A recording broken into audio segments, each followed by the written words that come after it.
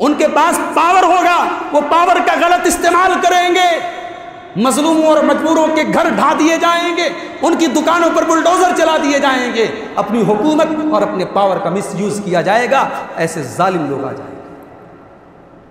وَنِسَاءٌ كَاسِيَاتٌ عَارِيَاتٌ مُمِيلَاتٌ مَائِلَاتٌ، اور اللہ کے نبی فرماتے ہیں کہ اس دور میں عورتیں کپڑا پہننے کے باوجود ننگی ہوں گی۔ آج انسٹاگرام پر، آج فیس بک پر، آج واٹس ایپ پر ہمیں غیروں کا شکوہ نہیں ہے، آج مسلمان لڑکیاں، مسلمان گھروں کی لڑکیاں اپنے حسن کی نمائش کر رہی ہیں کہ نہیں، اور اب تو ننگے ہونے کا مقابلہ چلا ہے کہ ایسا کپڑا پہنو کہ باڈی کتنی نظر آ جائے، جسم کتنا نظر آ جائے، کتنا اپنے آپ کو ایکسپوز کیا جا سکتا ہے۔ آج تو مقابلہ اس پہ چل رہا ہے، کپڑا پہننے کے باوجود ننگی ہو۔ اللہ کے نبی نے اس ایک جملے میں فیشن کے نام پر ہمارے یہاں جو ٹائٹ کپڑے پہنے جاتے ہیں، جو ٹرانسپیرنٹ کپڑے پہنے جاتے ہیں، آستین پوری نظر آ رہی ہے، پیٹھ پوری نظر آ رہی ہے، جسم کے نشیب و فراز نظر آ رہے ہیں، آج فیشن کے نام پر ہمارے مسلمان گھروں میں لباس کے اندر جو گڑبڑی آئی ہے، اللہ کے نبی نے ایک جملے کے اندر سب کو سمیٹ دیا، کپڑا پہننے کے باوجود وہ عورتیں ننگی۔ ممیلات مائلات، وہ غیر مردوں کو اپنی طرف مائل کریں گی اپنے کپڑے سے، اپنی اداؤں سے، اپنے ناز و ادا سے، اپنی چال سے۔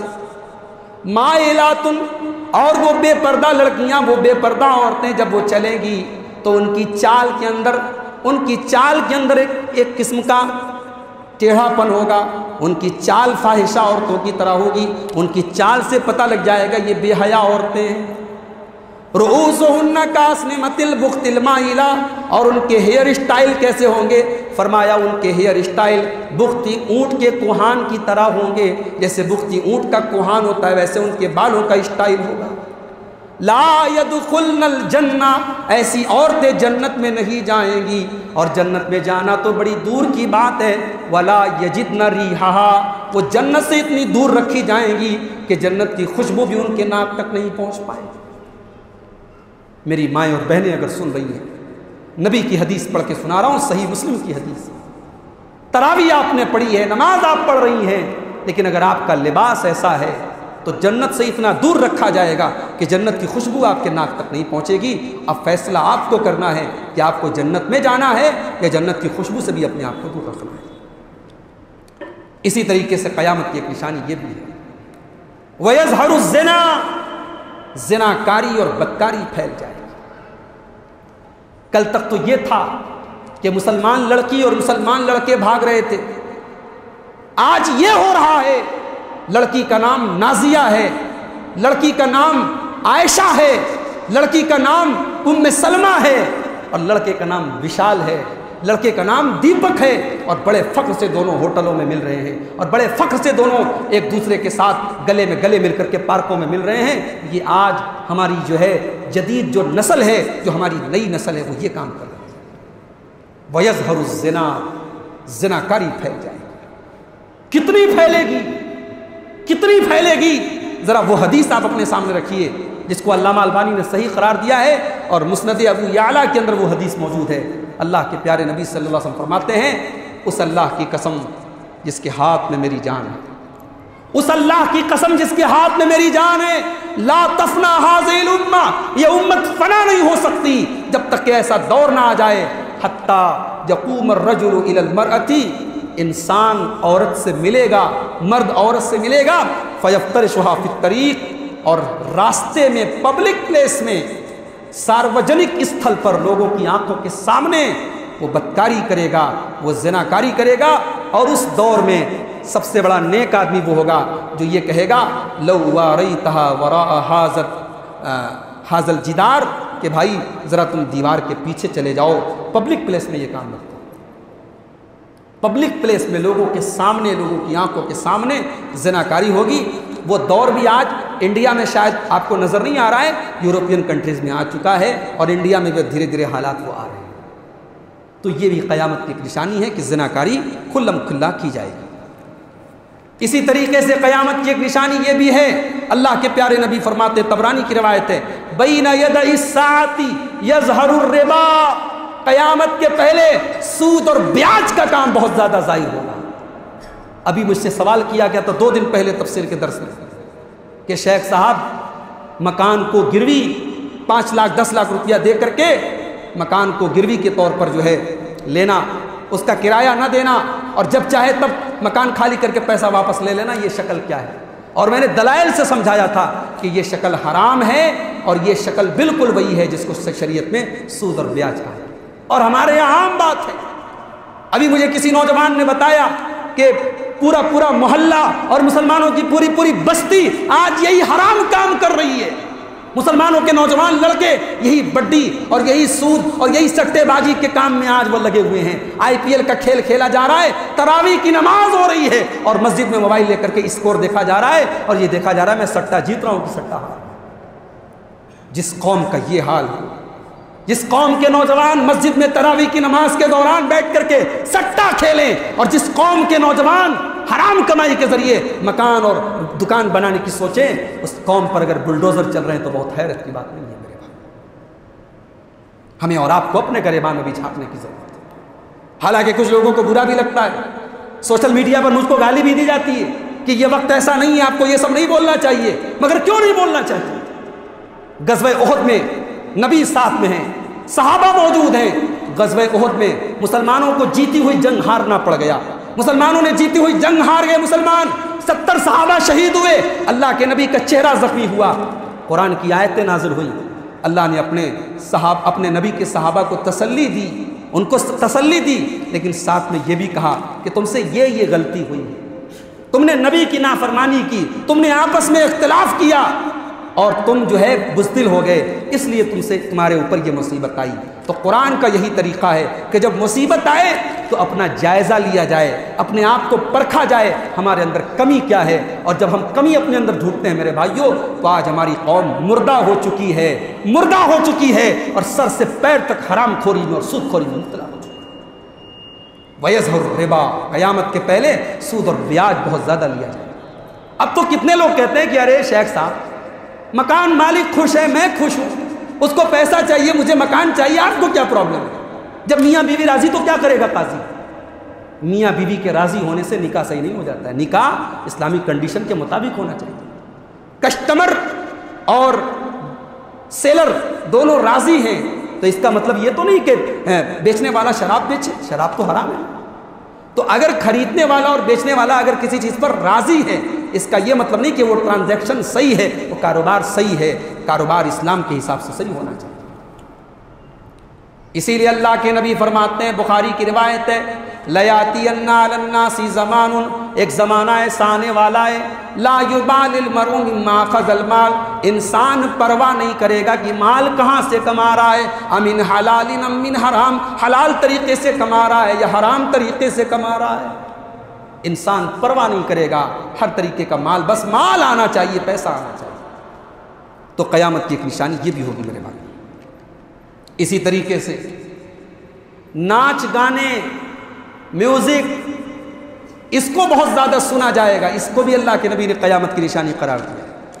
چنانچہ ابن ماجہ کی روایت ہے، حضرت سہل ابن سعد رضی اللہ تعالیٰ عنہ کہتے ہیں اللہ کے پیارے نبی صلی اللہ علیہ وسلم نے فرمایا، سَيَكُونُ فِي آخِرِ الزَّمَانِ خَسْفٌ وَقَذْفٌ وَمَسْخٌ، آخری زمانے میں ایک ایسا دور آئے گا کہ لوگوں کو زمین میں دھسا دیا جائے گا، لوگوں کے اوپر آسمان سے پتھروں کی بارش ہوگی اور لوگوں کی شکلیں بدل دی جائیں گی، سور اور بندر کے جیسی ان کی شکل کر دی جائے گی۔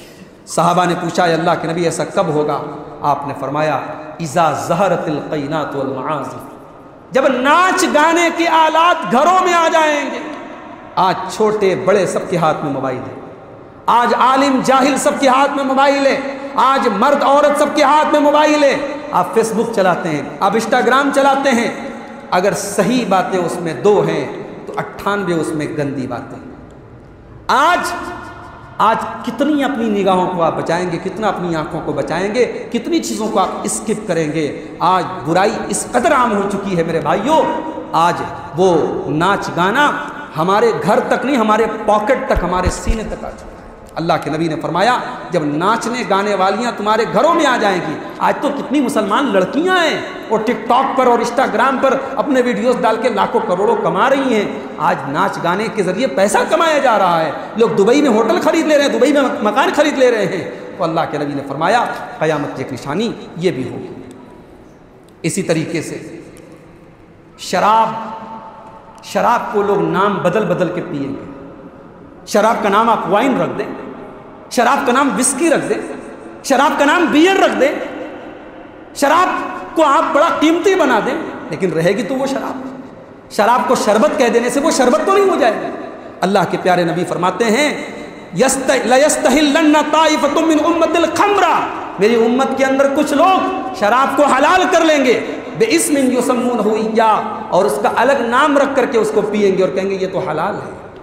آج مسلمان نوجوان شراب کے اڈوں پر بڑی تعداد میں آپ کو ملے۔ اسی رمضان کے مہینے میں ایک دن میں کسی جوس کی دکان پر گیا تھا، آپ کے بیجاپور میں، جوس کی دکان پر افطار کے ٹھیک آدھا گھنٹہ پہلے میں گیا تھا، اور اللہ کی قسم میں نے کتنے نوجوانوں کو جو شکل و صورت سے لگ رہے تھے یہ مسلمان نوجوان ہیں، آرام سے بیٹھ کر کے جوس پی رہے ہیں، آرام سے بیٹھ کر کے جوس پی رہے ہیں، ان کو شرم نہیں آتی۔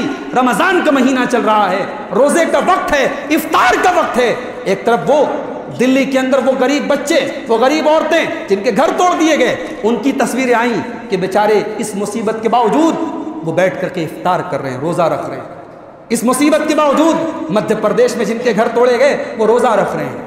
اور ایک طرف ہمارا نوجوان جو ایجوکیٹڈ ہے، جو پڑھا لکھا ہے، جو پیسے والا ہے، اسے روزے کی کوئی فکر نہیں، وہ افطار کے ٹائم بیٹھ کر کے جوس پی رہا ہے۔ اور ہمارا نوجوان آپ کو شراب کے اڈوں پر ایک بڑی تعداد میں ملے گا، ہمارا نوجوان سگریٹ کے کش لگانے میں آپ کو بڑی تعداد میں ملے گا۔ یاد رکھیے یہ نشہ اور نشے سے ریلیٹڈ جتنی چیزیں ہیں ان کا کثرت سے استعمال یہ بھی قیامت کی ایک نشانی ہے۔ اسی طریقے سے قیامت کی ایک نشانی یہ بھی ہے، مسجد میں نمازی نہیں ہے مگر مسجد میں ڈیزائن خوب بنایا جا رہا ہے۔ بیجاپور میں تو ایسی مسجدیں بہت ساری ہیں۔ ابھی ایک صاحب نے مجھے بتایا کہ ایک مسجد تو ایسی ہے یہاں پر کہ اس کو لوگ جانتے ہی نہیں ہیں، وہ صرف عورتوں کی مسجد ہے اور اندر بہت ساری قرآن کی آیتیں اور سب نقاشی وغیرہ بنی ہوئی ہیں۔ بادشاہوں نے اپنے دور میں یہی کیا، ایک سے ایک بلڈنگیں بنا دی لیکن لوگوں کو نمازی نہیں بنا سکے۔ مسجدوں کو تعمیر کرنا یہ بہت اچھی بات ہے، اللہ نے حکم دیا ہے مسجدوں کو تعمیر کرنے کا، مگر مسجدوں کو اصل آباد کیا جاتا ہے نمازیوں سے۔ مسجد تو بنا لی شب بھر میں ایمان کی حرارت والوں نے، من اپنا پرانا پاپی تھا برسوں میں نمازی بن نہ سکا۔ مسجد بنا لینا کمال نہیں، مسجد کو آباد کرنا کمال ہے۔ اللہ کے پیارے نبی فرماتے ہیں، مسند احمد کی روایت ہے، لا تقوم الساعۃ حتی یتباہی الناس فی المساجد، قیامت نہیں آئے گی جب تک لوگ مسجد بنانے میں فخر کریں گے۔ اچھا تیرے محلے میں مسجد بنی ہے، اب میں اپنے محلے میں بنا کے دکھاؤں اور تجھ سے اچھی مسجد بنا کے دکھاؤں۔ مسجدیں کمپٹیشن کا ذریعہ بن جائے گی، مسجدوں کے ذریعے فخر کیا جائے گا۔ اچھا تیری مسجد میں اے سی لگائے، میری مسجد میں 10 اے سی لگائے، تیری مسجد میں سنگ مرمر بچھا ہوا ہے، ماربل بچھا ہوا ہے، میں اپنی مسجد میں بچھا کے دکھاؤں۔ لوگ آج مسجدیں بنا رہے، کمپٹیشن کر رہے ہیں۔ نہیں میرے بھائی، مسجدیں سادہ ہونی چاہیے، سمپل ہونی چاہیے۔ مسجدوں میں بہت زیادہ ڈیزائننگ کرنا یہ بھی قیامت کی ایک نشانی ہے۔ اسی طریقے سے قیامت کی ایک نشانی یہ بھی ہے کہ لونڈی اپنی مالکن کو جنم دے گی۔ حضرت جبریل نے پوچھا اللہ کے نبی سے کہ اے اللہ کے نبی قیامت کب آئے گی، یہ تو آپ نہیں بتا رہے ہیں، تو یہ بتا دیجئے قیامت کی نشانی کیا ہے۔ تو اللہ کے نبی نے فرمایا حدیث جبریل کے اندر، صحیح مسلم کے اندر 8 نمبر کی حدیث، آپ نے فرمایا ان تلد الامۃ ربتہا، لونڈی اپنی مالکن کو جنم دے گی۔ کیا مطلب؟ مطلب یہ ہے کہ اولاد ماں باپ کی فرما برداری نہیں کرے گی، ماں باپ اولاد کی فرما برداری کرے گی۔ بچہ کما رہا ہے تو باپ بیچارہ بچے کا غلط کام بھی برداشت کرے، میرا بیٹا کما رہا ہے، کما رہا ہے تو بیٹا اگر رات میں شراب بھی پی کے آ رہا ہے تو باپ بیچارہ بول نہیں سکتا کیونکہ بیٹا کما رہا ہے۔ بیٹی اگر کما رہی ہے تو بے پردہ وہ گھوم رہی ہے، ماں کو کوئی اعتراض نہیں کیونکہ وہ کما رہی ہے۔ ان تلد الامۃ ربتہا، لونڈی اپنی مالکن کو جنم دے گی، یعنی ماں کے پیٹ سے پیدا ہونے والی اولاد اپنی ماں کو اپنے اشاروں پر نچائے گی، اپنے باپ کو اپنے اشاروں پر نچائے گی، ماں باپ اولاد کی فرما برداری کریں گے، یہ قیامت کی نشانی ہے۔ وَأَن تَرَى الْحُفَاةَ الْعُرَاةَ الْعَالَةَ رِعَاءَ الشَّاءِ يَتَطَاوَلُونَ فِي الْبُنْيَانِ، ننگے پیر رہنے والے، ننگے بدن رہنے والے بڑی بڑی بلڈنگیں بنائیں گے، بکری چرانے والے بڑی بڑی بلڈنگیں بنائیں گے اور فخر کریں گے۔ سعودی عرب کے وہ علاقے جہاں ریگستان تھا، جہاں لوگ بکریاں چراتے تھے، آج 5 اسٹار ہوٹل بنے ہوئے۔ دبئی کے اندر کیا تھا، آج 5 اسٹار ہوٹل بنے ہوئے ہیں۔ جو کل تک بکریاں چراتے تھے، جو بدو تھے، جن کو بات کرنے کی تمیز نہیں تھی، آج وہ کروڑ پتی اور ارب پتی بنے ہوئے ہیں۔ اور دبئی اور سعودی عرب جانے کی ضرورت نہیں ہے، آپ کے انڈیا میں جھارکھنڈ آپ چلے جائیں، میں تو کئی بار گیا ہوں۔ جھارکھنڈ میں وہ علاقہ جو آدی واسیوں کا علاقہ ہے، اتنے بے تہذیب لوگ ہیں، آج بھی وہ چوہا پکڑ پکڑ کے کھاتے ہیں، دن بھر وہ کھیت میں چوہا تلاش کرتے ہیں اور چوہا پکڑ کر کے اس کو فرائی کر کے کھاتے ہیں۔ وہ قوم آج ان کے مکان آپ دیکھ لیجئے جھارکھنڈ میں دھنباد چلے جائیے آپ، جھارکھنڈ میں رانچی چلے جائیے آپ، ان کے مکان دیکھ کر کے آپ دانتوں تلے انگلی دبا لیں، کیسے عالی شان مکان بنا رہے ہیں۔ اللہ کے نبی فرما رہے ہیں کہ ننگے پیر رہنے والے، ننگے سر رہنے والے، ننگے بدن رہنے والے، بکری چرانے والے بڑے عالی شان مکان بنا کر کے اس میں فخر کریں گے، یہ بھی قیامت کی ایک نشانی ہے۔ اسی طریقے سے قیامت کی ایک نشانی یہ بھی ہوگی میرے بھائیوں کہ خون خرابہ بہت زیادہ ہوگا۔ لا تقوم الساعة حتى يكثر الحرج، اللہ کے نبی نے فرمایا قیامت نہیں آئے گی جب تک کہ حرج بہت زیادہ ہوگا۔ صحابہ نے پوچھا ہے اللہ کے نبی حرج کیا ہے؟ آپ نے فرمایا القتل، القتل، قتل بہت زیادہ ہوگا، خون خرابہ بہت زیادہ ہوگا۔ اتنا قتل و خون خرابہ ہوگا کہ ایک حدیث میں اللہ کے نبی نے فرمایا لا يدري القاتل فيما قتل ولا يدري المقتول فيما قتل، قاتل کو پتہ نہیں میں نے مرڈر کیوں کیا اور مقتول کو پتہ نہیں میرا مرڈر کیوں کیا گیا، بلا وجہ مرڈر کیا جائے گا۔ آج ہو رہا ہے روزانہ خبروں میں قتل کی اور خون خرابے کی خبریں آ رہی ہیں۔ روس نے یوکرین پر حملہ کر دیا، ہزاروں لاکھوں لوگوں کو مار ڈالا، آج قتل و خون خرابی کی خبریں آ رہی کہ نہیں آ رہی؟ یہ قیامت کی ایک نشانی ہے۔ اسی طریقے سے قیامت کی ایک نشانی یہ بھی ہے خاص لوگوں کو سلام کیا جائے، بین یدی الساعۃ تسلیم الخاصہ، خاص لوگوں کو سلام کیا جائے گا، اپنے برابر کے لوگوں کو سلام کیا جائے گا۔ اگر غریب آدمی ہے میں کیوں سلام کروں گا، وہ مجھے سلام کرے گا۔ غریب آدمی ہے تو غریب امیر کو سلام کرے گا، امیر غریب کو نہیں کر سکتا۔ بڑا آدمی ہے تو چھوٹا بڑے کو کرے گا، بڑا چھوٹے کو نہیں کر سکتا ہے۔ میرے بھائیوں یہ معیار ہم نے بنائے ہیں، شریعت کا یہ معیار نہیں ہے۔ شریعت یہ کہتی ہے مسلمان سے ملو تو سلام کرو۔ شریعت یہ کہتی ہے آپ گاڑی سے جا رہے ہیں، کوئی پیدل چل رہا ہے، سواری والا پیدل والے کو سلام کرو۔ شریعت یہ کہتی ہے آپ مجلس میں آئے ہیں تو آنے والا مجلس کو سلام کرے، مجلس والے آنے والے کو سلام نہ کرے۔ یہ شریعت نے بتایا ہے، چھوٹے بڑے کو دیکھ کر کے سلام نہیں کیا جائے۔ اور قیامت کی ایک نشانی یہ بھی ہے وَفُشُبُّ التِّجَارَہ، تجارت بہت پھیل جائے گی، بزنس بہت پھیل جائے گا۔ حَتَّى تُعِينَ الْمَرْأَةُ زَوْجَهَا، یہاں تک کہ بیوی شوہر کی مدد کرے گی تجارت۔ آج کر رہی ہے کہ نہیں کر رہی؟ بڑے بڑے ہوٹلوں میں، بڑے بڑے آفسوں میں آج مرد حضرات کو ریسیپشن پہ نہیں رکھا جاتا، عورت کو رکھا جاتا ہے۔ ہوٹلوں میں، بڑے بڑے دکانوں پر، بڑے بڑے شو روم میں ریسیپشن پر ایک خوبصورت لڑکی کو بٹھایا جاتا ہے تاکہ سیل زیادہ ہو، تاکہ مارکیٹنگ زیادہ ہو۔ آج عورت کو استعمال کیا جا رہا ہے تجارت میں۔ عورت اس لیے نہیں آئی تھی کہ اس کا استعمال ہم تجارت کے لیے کریں۔ اسی طریقے سے قیامت کی ایک نشانی یہ بھی ہے کہ دنیا سے اچھے لوگ اٹھا لیے جائیں۔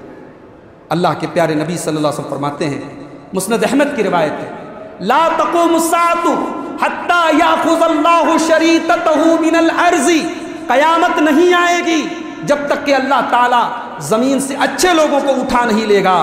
حتی یبقى فیہا اجاجۃ، یہاں تک کہ زمین میں گاربیج قسم کے، کوڑا کرکٹ ٹائپ کے، ردی ٹائپ کے لوگ بچیں گے۔ لا یعرفون معروفا ولا ینکرون منکرا، وہ کسی نیکی کو نیکی نہیں سمجھیں گے، کسی منکر کو برائی نہیں سمجھیں گے۔ رمضان کا مہینہ چل رہا ہے، آخری عشرہ ہے، اور ہمارے کتنے نوجوان آج مارکیٹوں میں بیٹھ کر کے عیاشی کر رہے ہیں، مسجد میں آنے کے لیے تیار نہیں، قرآن پڑھنے کے لیے تیار نہیں، طاق راتوں میں جاگنے کے لیے تیار نہیں۔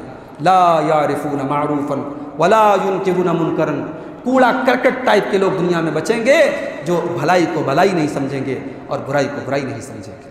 اور ترمذی کی ایک حدیث میں اللہ کے نبی نے فرمایا لا تقوم الساعۃ، قیامت اس وقت تک نہیں آئے گی حتی یکون اسعد الناس بالدنیا، دنیا میں سب سے اونچے پد پر، سب سے اونچی گدی پر وہ آدمی پہنچ جائے گا لوکا ابن لوکا، جو لوکا ہوگا، لوکا کا مطلب گھٹیا آدمی، گھٹیا آدمی، ایک نمبر کا خبیث آدمی، جس کا کیریکٹر نہیں، جس کا اخلاق نہیں، وہ منسٹر بن جائے گا، کسی دیش کا پردھان منتری بن جائے گا، کسی اسٹیٹ کا مکھیہ منتری بن جائے گا، کسی ملک کا بادشاہ بن جائے گا۔ جو کیریکٹر لیس ہوگا، جو گھٹیا ترین انسان ہوگا، وہ لوگوں پر راج کرے گا۔ آج حالات سب کے سامنے ہیں، ہم دیکھ سکتے ہیں جن کی زبانوں میں زہر بھرا ہوا ہے، جن کے دلوں میں زہر بھرا ہوا ہے، آج وہ حکومت کی گدیوں پر بیٹھے ہوئے ہیں۔ یہ بھی قیامت کی نشانی ہے۔ تو یہ میرے بھائیوں قیامت کی چند چھوٹی نشانیاں میں نے آپ کے سامنے بیان کی ہیں۔ اس میں کچھ چیزیں ایسی ہیں جن کا تعلق ہماری اصلاح سے ہے، جیسے شراب کا معاملہ ہو گیا، جیسے زنا کا معاملہ ہو گیا، جیسے بے پردگی کا معاملہ ہو گیا، تو اس کی ہم اصلاح کریں۔ اور کچھ چیزیں ایسی ہیں جن کو ہم کنٹرول نہیں کر سکتے۔ مثال کے طور پر مال بہت زیادہ ہوگا، ہم کنٹرول نہیں کر سکتے۔ علماء دنیا سے چلے جائیں گے، ہم کنٹرول نہیں کر سکتے، لیکن ہاں اتنا تو کر سکتے ہیں کہ جو علماء موجود ہیں ان سے اپنا تعلق ہم مضبوط کریں، اور علماء کا کام علماء سے ہی لیں، جاہلوں سے علماء کا کام نہ لیں۔ فتویٰ پوچھنے کا کام ہم علماء سے کریں جو فتویٰ دینے کے لائق ہیں، ہم ہر آدمی کو اس پوسٹ پر بٹھانے کی کوشش نہ کریں۔ اسی طریقے سے قیامت کی نشانیوں سے ہمیں یہ بھی سبق ملا کہ قیامت اب بہت قریب ہے، اور ایک ایک کر کے اللہ کے نبی کی نشانیاں ظاہر ہوتی چلی جا رہی ہیں۔ اللہ سے دعا کیجیے رب العالمین ہم سب کو قیامت کی تیاری کرنے کی توفیق عطا فرمائے۔ رب العالمین ہم سب کے دلوں میں فکر آخرت پیدا فرما دے۔ رب العالمین ہمارے اندر جو کمیاں ہیں، جو کوتاہیاں ہیں، ان کو دور فرما دے۔ رمضان کے مبارک مہینے میں ہم جو عبادتیں کر چکے ہیں یا کرنے والے ہیں، اللہ ہماری عبادتوں کو قبول فرمائے۔ اللہ ہماری عبادتوں کو ریاکاری سے بچائے، ہماری عبادتوں میں اخلاص پیدا فرما دے۔ اللہ ہم مسلمانوں کے جان و مال کی، ہمارے عزت و آبرو کی حفاظت فرمائے۔ اللہ ہماری صفوں میں اتحاد پیدا فرمائے۔ اللہ ہمیں توحید پر قائم رکھے اور توحید پر دنیا سے ہمارا خاتمہ ہو۔ اللہ اپنے نبی کے طریقے پر قائم رکھے اور نبی کے طریقے پر ہمارا خاتمہ ہو۔ آمین۔ وآخر دعوانا ان الحمد للہ رب العالمین۔ والسلام علیکم ورحمۃ اللہ وبرکاتہ۔